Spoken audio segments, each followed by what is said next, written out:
मैं doctor Jyoti Kumari, assistant professor PG department of Sanskrit, Rajendra college, Jayprakash university, Chhapra.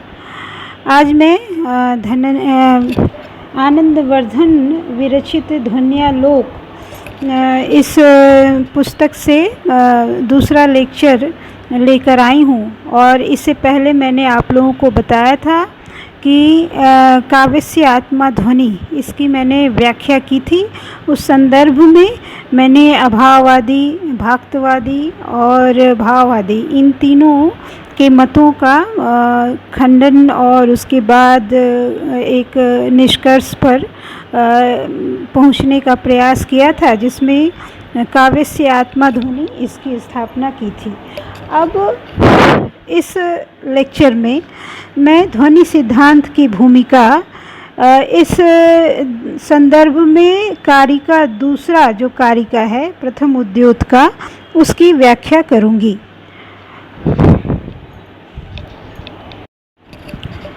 इस दूसरी स्लाइड में यहाँ स्पष्ट किया जा रहा है कि अर्थ के कितने भेद हैं।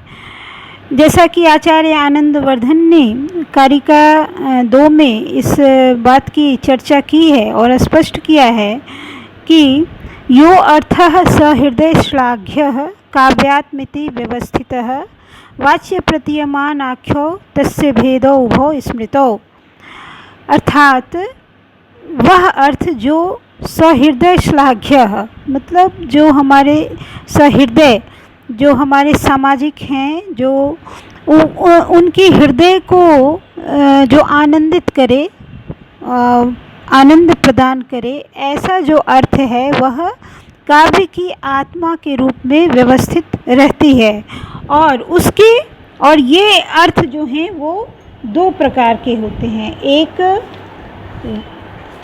एक वाच्य अर्थ और दूसरा हो गया प्रतीयमान अर्थ। तो यहाँ पे आचार्य ने स्पष्ट कर दिया कि अर्थ के 2 भेद हो गए, एक वाच्य अर्थ और दूसरा प्रतीयमान अर्थ।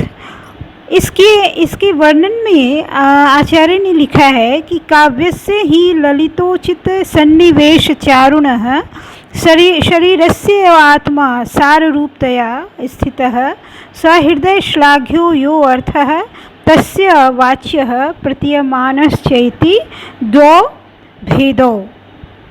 कहने का अर्थ क्या है कि काव्य का जो ललित गुण और अलंकारों से सुंदर तथा उचित रस आदि के योग्य रचना के कारण रमणीय, शरीर के आत्मा के समान सार रूप में स्थित एवं सहृदय द्वारा प्रशंसित अर्थ है, उसके वाच्य और प्रतीयमान इस प्रकार से 2 भेद हो जाते हैं।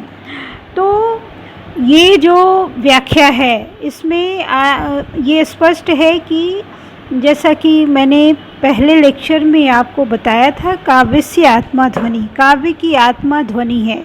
तो इस संदर्भ में मैंने ये स्पष्ट किया था कि प्रतीयमान अर्थ जो है वही जो ध्वनि को अभिव्यंजित करता है, ध्वनित करता है।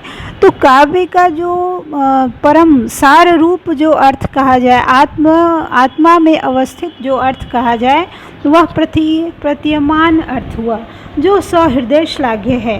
लेकिन आचार्य ने यहाँ पे वाच्य अर्थ की भी चर्चा की है, चूँकि ये ध्वनि सिद्धांत की भूमिका के रूप में किसी भी चीज़ को स्थापित करने के लिए, सिद्धांत की स्थापना के लिए उसके नींव को पकड़ना बहुत ज़रूरी है, नींव आधार को मजबूत बनाना बहुत ज़रूरी है। और इस कारण आचार्य ने काव्य आत्मा के रूप में वाच्य अर्थ की भी यहाँ चर्चा की है। क्योंकि प्रतीयमान अर्थ को जानने के लिए वाच्य अर्थ का ज्ञान होना बहुत ही आवश्यक है। इसलिए हम कह सकते हैं कि वाच्य अर्थ के बिना हम व्यंग्य अर्थ की प्रतीति नहीं कर सकते, क्योंकि व्यंग्य अर्थ के बोध के लिए पहले वाच्य अर्थ का ज्ञान आवश्यक है। और इसलिए ध्वनिकार ने वाच्य अर्थ का यहाँ उल्लेख किया है। तो यहाँ ये स्पष्ट है कि ध्वनि सिद्धांत को आगे बतलाने के क्रम में इन्होंने अर्थ को 2 रूप में बांट दिया है, एक वाच्य अर्थ और दूसरा प्रतीयमान अर्थ। लेकिन ध्वनि की आत्मा, काव्य की आत्मा जो है वह तो प्रतीयमान अर्थ ही है। तो यहाँ यह प्रश्न उठता है कि आखिर वाच्य अर्थ की चर्चा क्यों की गई है। तो जैसा कि मैंने अभी बताया आपको कि व्यंग्य अर्थ के बोध के लिए वाच्य अर्थ का जानना बहुत आवश्यक है। इसलिए बिना वाच्य अर्थ के ज्ञान के हम प्रतीयमान अर्थ की प्रतीति कर ही नहीं सकते हैं। उसके सौंदर्य को, उसके आत्म तत्व को जान ही नहीं पाएंगे। इसलिए यहाँ पे आचार्य ने भूमिका के रूप में अर्थ के दो भेदों को प्रतिपादित किया है, वाच्यार्थ और प्रतीयमान अर्थ। तो ये जैसा कि यहाँ इस कारिका में कुछ ऐसे पद हैं जिसको जानना बहुत आवश्यक है। जैसे पहला हुआ भूमिका, स्पष्ट हुआ, जैसा कि मैंने पूर्व में आपको बार बार कह रही हूँ मैं कि भूमिका के अर्थ में यहाँ भूमिका प्रतीयमान अर्थ के विवेचन करने के लिए उसकी भूमि के रूप में वाच्य अर्थ का निरूपण आवश्यक है। इसलिए यहाँ पे काव्य भूमिकाम इस शब्द का प्रयोग हुआ है। और वाच्य प्रतीयमान आख्यो, ये तो स्पष्ट है, वाच्य और प्रतीयमान अर्थ वाले ये दो तत्व हैं, जो दो अर्थ हैं, वाच्य और प्रतीयमान अर्थ, यहाँ इस कारिका में स्पष्ट आया है। और स्मृतो, वाच्य प्रतीयमान आख्यो का जो रूप हो गया स्मृतो से यह अभिप्राय है कि ध्वनिकार इस विषय में कोई नई बात नहीं कर रहे हैं, अपितु प्राचीन काल से काव्य में प्रतीयमान अर्थ माना जाता रहा है। इससे ध्वनिकार के समामनाद पूर्वक कथन की भी पुष्टि होती है। यानी स्मृतों का मतलब ये शुरू से स्थापित है कि प्रतीयमान अर्थ के साथ साथ वाच्य अर्थ का पहले ज्ञान होना आवश्यक है। और ये पहले से भी इस चीज़ की मान्यता है। इसलिए यहाँ पर ध्वनिकार ने स्मृतो ऐसा स्पष्ट किया है। अब एक शब्द आता है सहृदय श्लाघ्य। सहृदय श्लाघ्य यानी सहृदयों से श्लाघनीय काव्य की आत्मा के रूप में कहा गया है। यानी अर्थ को क्या है, अर्थ जो है वो सहृदयों से श्लाघनीय, यानी सहृदयों के द्वारा प्रशंसित, जो सहृदय की आत्मा को आनंदित करे, जो सार रूप में अवस्थित हो, वह सहृदय श्लाघ्य अर्थ क्या हो गया, वह प्रतीयमान अर्थ है। लेकिन इसके दो विभाग वाच्य और प्रतीयमान में करने का यही अभिप्राय है कि प्रतीयमान अर्थ को जानने के लिए वाच्य की भी जानना आवश्यक है।